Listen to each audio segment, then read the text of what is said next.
po ay sabayang napapakinggan sa radyo at mga podcast platforms online, maging sa ORFM website. We are broadcasting live from here Otago, NZ.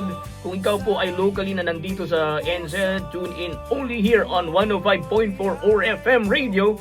If wala naman online sa website ng ORFM or sa mga podcast platforms. Naka-open mic po tayo tonight for those who wanted to share, ask anything, or greet anyone. You can call us. Naka-open mic po tayo. We're waiting for your call. Kanina before the song break, napag-usapan namin yung mga nakakatuwang alaala ng high school life. Kasi kahit na mga bihasa in the English language, they still struggle paminsan-minsan. And yun nga, how much more na tayong mga pinagpalang mga magaganda at gwapo lang.